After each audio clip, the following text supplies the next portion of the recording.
All right, the court rules in favor of March in March and Dudula against the South African Refugee organization. Here is my honest opinion on this filing of the interdict and the outcome. We have a lot of organizations that have been in existence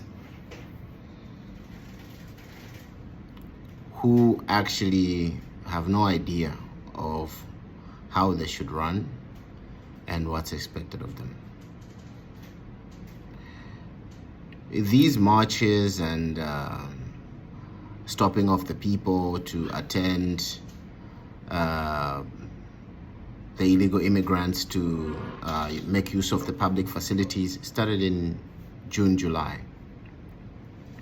When all this started, they were quiet. Not even a press statement was issued.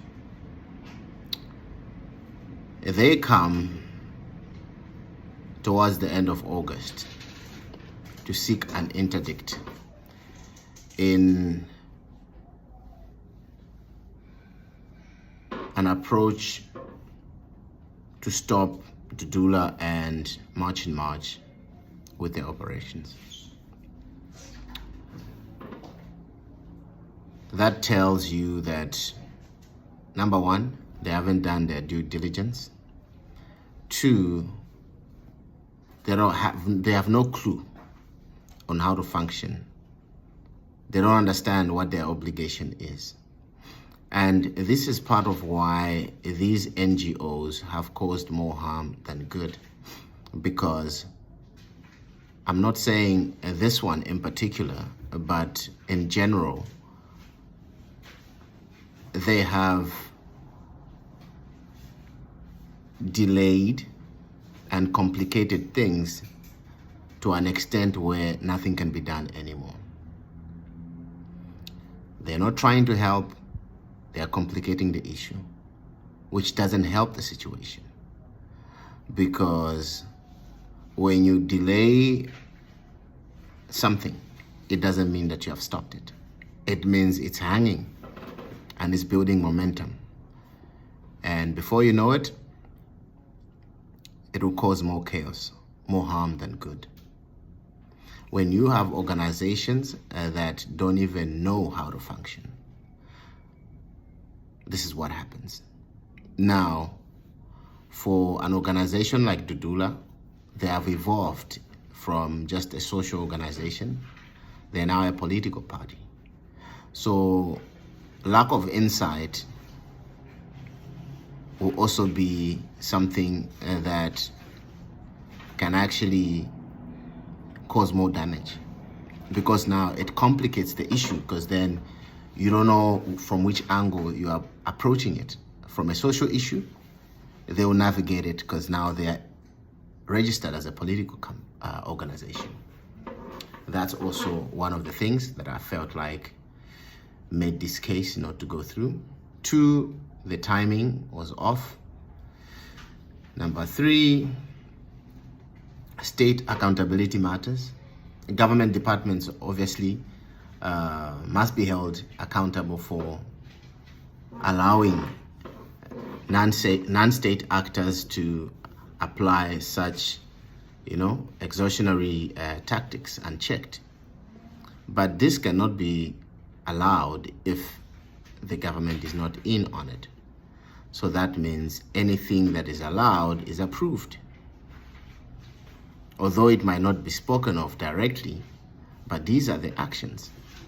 We have heard of the former president, Mbeki, speak on xenophobic attacks against specifically the country of Zimbabwe. He said, and I quote, that xenophobic attacks were not meant to destroy Zimbabweans. It was meant to help them return. So you will see that indirectly there is an involvement and a stake in the events that are unfolding. That's number 2.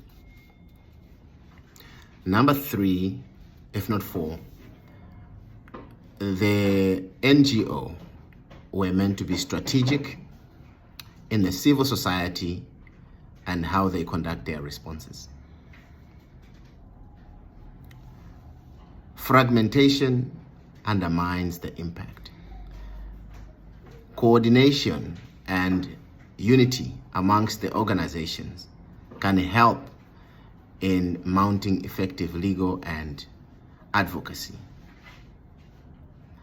So the challenge comes when each and every organization want to act in isolation. And that's where the problem is. All these NGOs have never come together and discussed to say, what is the matter and the issue at hand? How are they affecting the society? They've never done that. On the other hand, March in March and Dudula and more are coming to the table to join forces against the common enemy. And the common factor has been determined, so it's an obvious fact. So it's 2 different parallels that are now coming at loggerheads. So the numbers, definitely, they don't lie. Then number 4, if not number 5, they should have targeted their legal action accurately and to ensure that the court applications were directed at the correct individuals and bodies with enforceable authority. When you misidentify, you derail the efforts of justice. And this is what happens. The case was kicked out. And then additionally, the urgency of safeguarding rights in the health sector, considering the crisis that has been identified,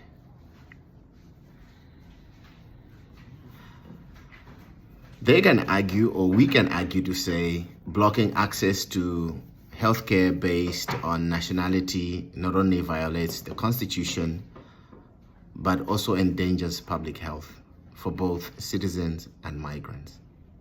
But there's a lot at stake here. You can argue that on a moral compass, but when it comes to the practicality and the implications of how they are affecting the primary benefactors of the public health sectors, you will find that on a balance or on a scale, that argument will not suffice. Then the NGO's legal challenge is that they sought for an interdict on behalf of documented asylum seekers and refugees who were being unlawfully turned away. They urged the state that the departments were responsible, given police, healthcare authorities had not prevented these blockades. So what am I trying to say? You know that every facility has security and has got policies and structures. When you have got another entity come and mount on the entrance without any interference, and that will tell you that there might be an approval or an alliance that has been agreed upon. In conclusion, in as much as these organizations, Dudula and March in March, have strategized and have mobilized to ensure that undocumented or illegal immigrants don't have access to the public health care facilities.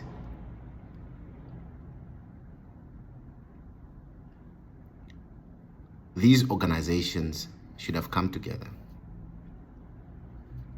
I'm talking about all the NGOs that pop up once in a while out of the blue. They should have come together, just as Dudula, March in March, and the PA, among others, MK, that have come together to say, this is what we have on the ground. What do we do? Before seeking for an interdict, they should have sought for a roundtable discussion. Because these organizations have been marching, they have been submitting their memorandums, but there has never been a platform for dialogue, which is the reason why I said these NGOs should have come together, strategized, and put together an agenda for the meeting to say, we would like to look into 1, 2, 3. If the issue is all foreign nationals must use private facilities, then the issue would have been, okay, what about those that can't afford? What can we do? But that was never done. This is why most of these NGOs don't stand for the people. They only come out to gain traction. They only come out when they have a personal interest, but they are not after problem solving. When there is a problem, you don't seek for an interdict. You seek for solution. You seek for dialogue. You seek for understanding.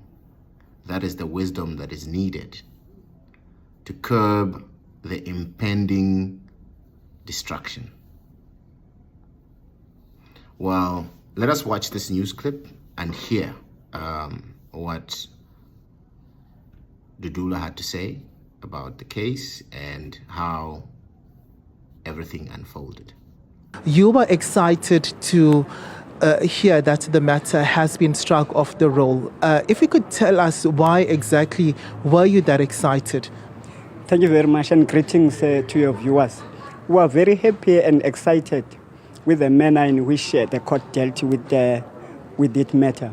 Because since they say that is an urgent matter, and the court says there is nothing urgent about this matter, because they said they should have brought it around July when we started doing this activity. So I want to add to say that these, I wish to say, are waste of time court cases. The court matters they bring to court. Because these, we see that there is a concerted effort to stretch the overburden justice system of South Africa. So that is a problem. And we are very concerned as Operation Dudula and March with the activities and the approach these NGOs are doing. Well, yeah.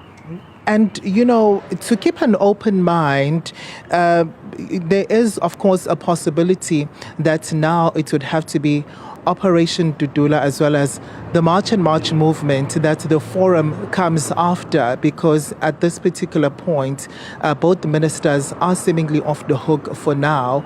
And I'm wondering, should that happen, would you be intimidated by this? Because they are quite adamant and committed to ensuring that they continue with this battle. Yeah, let them bring it on. We are ready. We are not intimidated. We see these people are just wasting their time.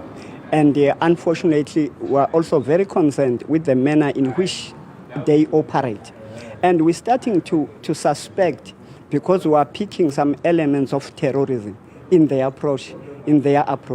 Because if you look at how they start to come in the fore now, even challenging some constitutionality of some sections of the Constitution, especially the Immigration Act. Now we have a problem, because when we say we start to suspect them, that these people are funded by terrorist group, whether you're Al-Shabaab, ISIS, Boko Haram, they must disclose who is funding them so that we know what is their agenda. Because that's the suspicion we hold as Operation Dudula. Because of the approach they do, they want to turn South Africa into a banana republic. These things happen because when you are not watching, when you are not looking, the country will be turned into a banana republic by their approach. May they please disclose, because there are many of them starting to take Operation Dudula and march to court, and even challenging and taking the ministers to court. In their approach now, you see that they are working very hard, and the energy they are showing to make sure that South Africa is ungovernable. This is a type of element that we see in some terrorist activities. That's why we say, may they disclose the documents that show who is funding these people, to an extent that they pay and employ such expensive lawyers to take these matters to court. That is our problem, and we are pleading with them to please make sure that we must know who is funding them. So when you know who's funding them, what's going to happen? Yeah, at least we'll know what is the agenda behind the people who are funding them. Can we see the faces of the people who are funding them? That's a big problem, because you can't advocate for such illegality in a country and then we don't know who is funding you. Which agenda are you pushing? We must know who is funding them, then we start to understand what is their agenda. That's a main problem now, because they advocate for illegality. They say even if a police officer, as Section 41 of the Immigration Act is saying that a police officer should stop and inquire the nationality of any person, but they are challenging the constitutionality of that section. So that's the problem. But when you speak of, terrorism and such organizations, do you have any evidence, though, to back this suggestion? Yeah, as I'm saying that, we suspect because of the manner they conduct themselves. The manner they conduct themselves and the manner in which they advocate for illegalities. Such elements used to appear when there are activities by terrorist group. They want a country to be ungovernable, to turn to a banana republic, so that they continue with their activities in that country. So we suspect, we hold that suspicion, and we will let go of that suspicion the day they disclose who is funding them. All right, so we'll leave it there. Thank you so much for your time. That was Operation Dudula's Sfiso speaking to us, Stephen, really on what they are making from that particular court proceeding that we witnessed, and also, coming up with suspicions, saying that they feel as if, they are some sort of organizations which are terrorists backing this particular organization, but quite very serious suspicions coming through from that particular conversation. Where does the evidence even come from? Do they have anything to actually provide, stating that this is in fact even a possibility when it comes to this particular matter? Stephen, it's back to you. Well, let me know your thoughts in the comment section. What do you think about this news and development, and what can we learn from this? Let me know your thoughts in the comment section. If you haven't subscribed, kindly subscribe and give this video a thumbs up. Thank you, and we appreciate you for your time.